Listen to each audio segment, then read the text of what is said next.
Hello guys, I am Shubham और for tutorials. इस video में हम डीबीटी के पीवाईक्यू सॉल्व करेंगे ऑफ द 2024 ईयर, मतलब रिसेंट का ही। Is the part 1 of this series. So before we start, subscribe to our channel and press the bell icon to get notified whenever new videos out. This is absolutely free from your side, but it will help us grow. So as you can see in the playlist section, previously हमने 2023 year का PYQs discuss किया है of the DBT. इतना हमारे channel पर content available है, using that how much you can cover, how much you can attempt, and ऐसे questions which can solve by basic knowledge also, और using some questions, tips and tricks that I have showed you, and से भी आप cut off को cross कर सकते हो by use number. Basically can see the videos and understand by yourself. Same here, we are seeing for 2024 year. Match items in list 1 with items in list 2. Okay, choose the correct answer. अभी match the following एकदम easy होता है, right. एक ही option से आपको answer मिल जाता है। लाइक हियर जो माइटोकॉन्ड्रिया है, आंसर होगा TCA cycle. Okay, we know TCA cycle mitochondria में है। ए टू ये सिर्फ एक ही ऑप्शन में है, दैट इज ऑप्शन 3। तो क्या हमारा आंसर होगा? फिर बी है एंडोप्लाज्मिक रेटिकुलम, आंसर होगा 4, protein trafficking and support, right. Then peroxisome answer होगा 1, hydrogen peroxide generation, and lysosome का होगा degradation of protein 3, right. C1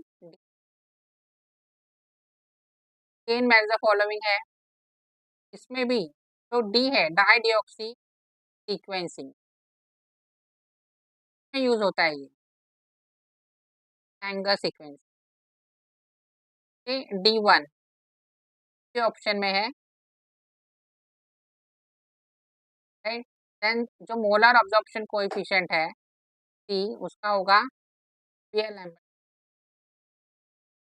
base composition of DNA का होगा टारगा प्रिंसिपल, राइट, B4C3। एंड जो पीएच है का होगा 2, एंडरसेल एसेलबैग इक्वेशन।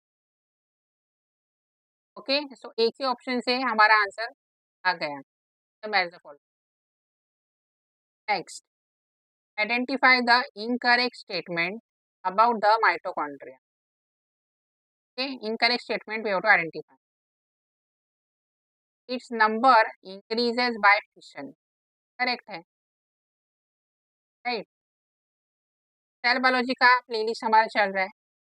लास्ट वीडियो हमने माइटोकॉन्ड्रिया ही देखा, इसमें हमने देखा है डिवीजन और मल्टीप्लिकेशन जो है माइटोकॉन्ड्रिया का फिशन से होता है। Can check that video. Defective mitochondria are removed by a process called mitophagy, ये भी करेक्ट है। ओके, डिफेक्टिव माइटोकॉन्ड्रिया जो है उसको रिमूव किया जाता है by mitophagy process. Then next, in actively responding mitochondria the matrix is more acidic than the inter membrane space, wrong है। मैट्रिक्स मोर एसिडिक नहीं होती, IMS जो इंटर मेम्ब्रेन स्पेस है that is more acidic. Okay, incorrect statement ये है, तो ये हमारा आंसर होगा। Many of the mitochondrial proteins are encoded by their genome, yes, भी करेक्ट है। तो मैनी प्रोटीन्स मतलब बहुत सारे जो प्रोटीन्स है माइटोकॉन्ड्रिया के, कोड कौन करता है? न्यूक्लियर जेनोम, न्यूक्लियस का डीएनए भी। As you all know, I will draw your mitochondria, outer membrane, inner membrane. या आउटर मेम्ब्रेन है, इनर मेम्ब्रेन, दो मेम्ब्रेन के बीच में इंटर मेम्ब्रेन स्पेस। फिर मैट्रिक्स से inter membrane space protons pump होते हैं, राइट।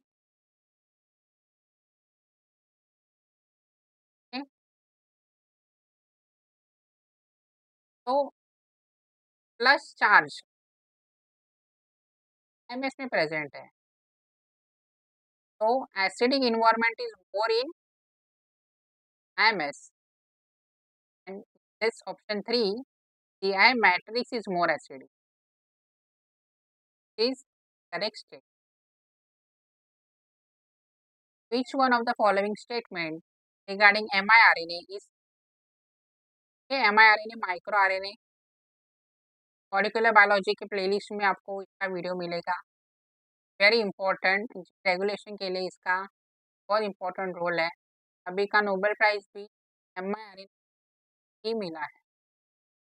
इसका भी वीडियो हमारे चैनल पर अवेलेबल है। Incorrect statement you have to identify. Generated from large precursor RNA correct है। inhibits translation by binding to the 3' UTR of mRNA correct है। Okay, कि mRNA में 5' UTR होता है, 3' UTR। UTR is what? Untranslated region, का translation नहीं होता। mRNA 3' UTR को बाइंड करके वो रेगुलेट करता है, basically inhibits translation correct. Third statement, biogenesis involve RNase H wrong है। ये RNase H इन्वॉल्व नहीं होता the mRNA biogenesis. Biogenesis is basically synthesis, production, right? mRNA biogenesis में RNase H is not in. This is incorrect. Again, option 3 हमारा answer. Present in higher eukaryotes, including nematode, fruit flies, plants, and mammals. Be correct. Do note, you have to identify incorrect state. Exam में भी कभी कभी आप correct को incorrect, incorrect को correct समझ, you have to be attentive at that time. Again, match the following, very easy. तो A है sulphur containing amino acid, methionine. Amino acid के बारे में थोड़ा भी अगर पता है आपको, then also you can answer. A2 present in option 1 only, option number 2 एक ही ऑप्शन में प्रेजेंट है। Then B optically inactive amino acid lysine, B4 acidic amino acid aspartate, right 1 basic amino acid lysine, okay B4 C1। ये भी बहुत easy है। Next, biochemistry के video में लास्ट में हमने डिस्कस किया है ये भी। लैक्टोज, अगर आपको पता है lactose this is disaccharide of glucose plus galactose. Okay, so D2 option 4 में प्रेजेंट है। Fructose is monosaccharide 1, maltose is glucose and glucose B4, sucrose glucose plus fructose. Given below are two statements. Penicillin is an antibiotic derived from fungus. Correct है। Antibiotics are compounds obtained from microorganisms and are used as painkillers. Wrong. Painkillers की तरह नहीं use करते antibiotics को। Antibiotics are use against infection, to treat the infection, या फिर disease causing micro organisms को किल करने के लिए या इनिबिट करने के लिए, का ग्रोथ इनिबिट करने के लिए हम एंटीबायोटिक्स यूज करते हैं। तो here correct answer will be statement 1 is correct, statement 2 is incorrect.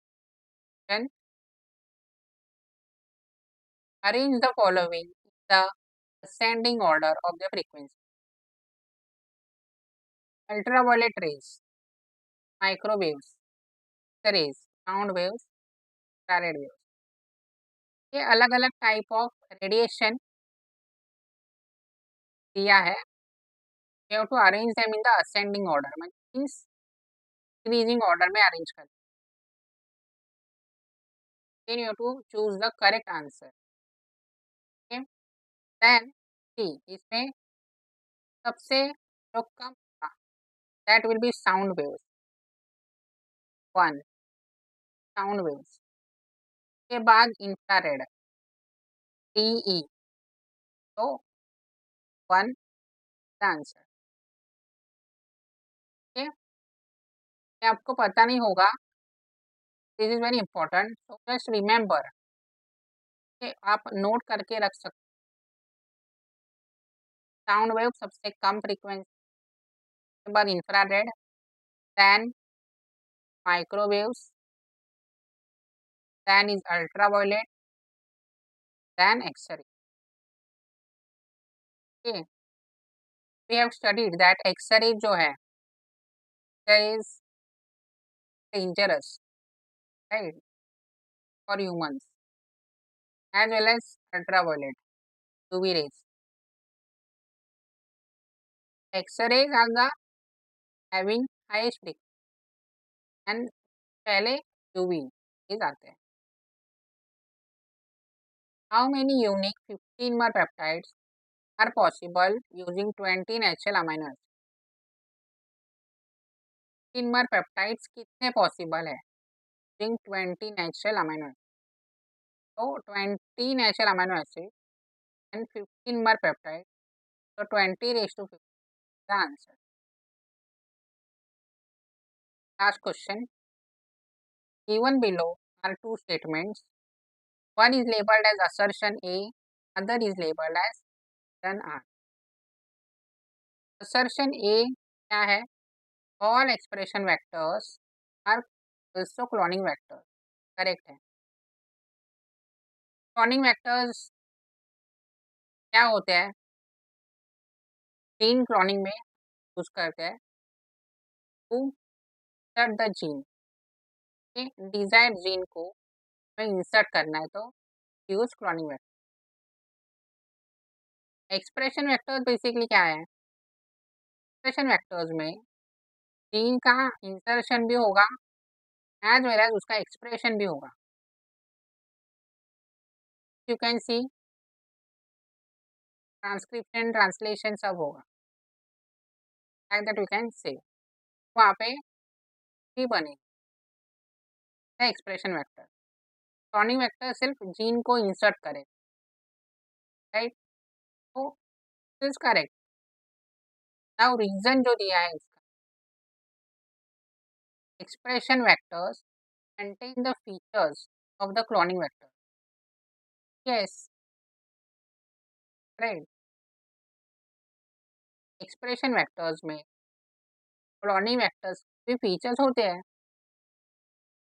इसीलिए सब एक्सप्रेशन वेक्टर के क्लोनिंग वेक्टर भी हैं. तो both of these statements are correct. Right. In the light of above statement, choose the correct answer from the options given below. Both A and R are correct, and R is the correct expression. ये assertion and reason में यही होता है. Assertion एक statement होता है, उसका reason दिया होता है आर में. We have to see that ये करेक्ट एक्सप्लेनेशन होगा या नहीं होगा. राइट, यहाँ पे ये करेक्ट रीजन है फॉर द असर्शन. तो both A and R correct है. R is the correct explanation of A. तो ऐसे every video we will be discussing 10 questions. That's it for this video. I hope this video helps you. If you find this video helpful, do let us know in the comment section. Like this video, share this video with your friends. Subscribe to the channel. Stay tuned for the upcoming videos. Thank you.